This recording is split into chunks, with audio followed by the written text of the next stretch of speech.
artículo en El Obrero.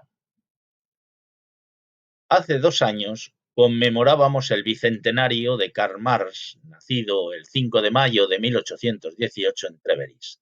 territorio prusiano, cercano a la frontera francesa y pegado a Luxemburgo. Diferentes universidades y organizaciones políticas y sociales organizaron congresos, encuentros, conferencias, homenajes, y hasta el gobierno chino regaló una estatua de 5 metros de altura a la ciudad donde nació Marx. Representé al Ateneo 1 de Mayo en aquella hermosa iniciativa de los hermanos Sánchez Eseña de editar un libro en el que publicaron sus opiniones sobre la vida y la obra de Marx, representantes del mundo del arte, la política, la universidad, la sociedad, la cultura, personas como Julio Anguita, Begoña San José, Jorge Richman, Nicolás Sartorius, Teresa Languren, Cayo Lara, Fernández Buey, Marta Beria Aparicio, Paco Frutos y otras muchas personas. El libro se tituló Dígaselo con Marx y sigue siendo difundido por Ediciones GPS. Tan solo 2 años después, es el inseparable amigo, compañero y colaborador de Marx, Federico Engels, que cumple 200 años el 28 de noviembre. Los actos serán menos, muchos menos, poco vistosos y pasarán más desapercibidos, sobre todo por culpa de la pandemia, pero no solo. Destacamos siempre la figura de Marx y situamos en un segundo plano al también alemán Friedrich Engels, olvidando que desde que se conocieron siendo jóvenes, el libro de Engels sobre la situación de la clase obrera en Inglaterra se convirtió en el estudio de campo y materia de referencia que Marx utilizó para contrastar la veracidad de sus hipótesis y extraer conclusiones compartidas siempre con su amigo. La obra había sido escrita por el joven Engels recogiendo su experiencia personal con las trabajadoras y los trabajadores de las fábricas textiles de su padre en aquel Manchester decimonónico, foco industrial imprescindible del poderoso, globalizado y globalizador imperio victoriano. Obras como La Sagrada Familia, La ideología alemana o el propio Manifiesto del Partido Comunista son fruto de la colaboración de ambos, de Karl Marx, al que todos conocían como el Moro, y de Friedrich Engels, al que los Marx apodaron como el General. Para nadie es un secreto que la familia Marx hubiera acabado en la más absoluta miseria, de no ser por la ayuda constante y permanente de su siempre pródigo y generoso. Marx murió relativamente joven en términos modernos, sin haber llegado a cumplir los 65, y fue enterrado en el cementerio de Highgate, en Londres. Hoy un impresionante busto recuerda su figura imponente, pero el día de su entierro no había allí más de una docena de amigos, familiares y conocidos, entre los que no podía faltar unos pocos y breves discursos y la lectura de algún telegrama de los partidos obreros de Francia y de España. A partir de ese momento fue Friedrich Engels el que dedicó el resto de sus días a la construcción del marxismo a base de descifrar la jeroglífica letra de Marx, ordenar el laberinto de sus papeles, interpretar el sentido del pensamiento de su amigo.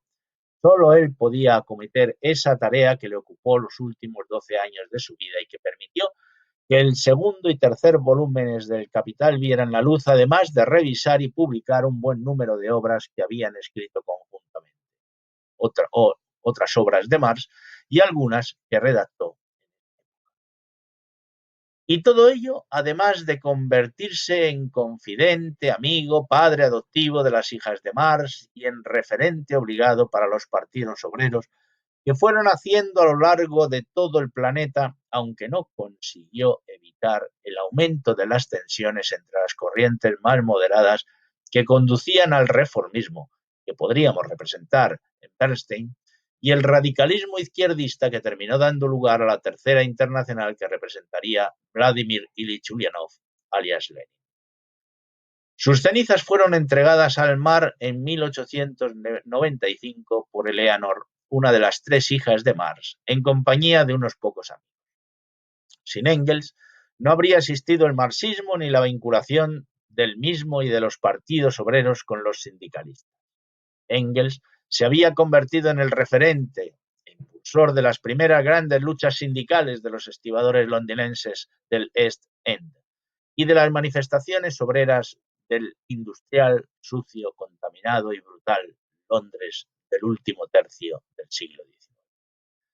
Manifestaciones como aquella del primero de mayo en Hyde Park, a la que acudieron centenares de miles de trabajadores y trabajadoras, y que también fue testigo de su intervención en los mítines del día de fiesta, conmemoración y lucha de la clase obrera.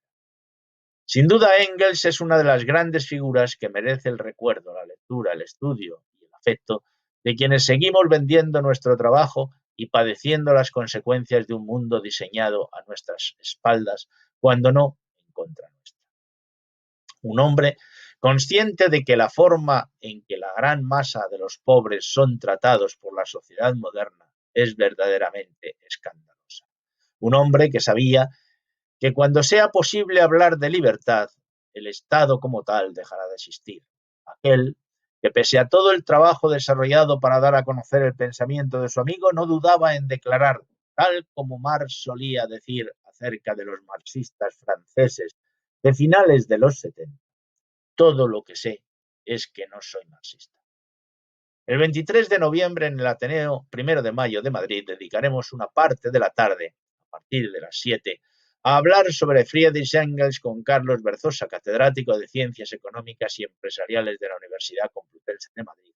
y rector de la misma entre 2003 y 2011. Precisamente el día que ha sido declarado Día Internacional de Eliminación de la Violencia contra la Mujer por parte de las Naciones Unidas.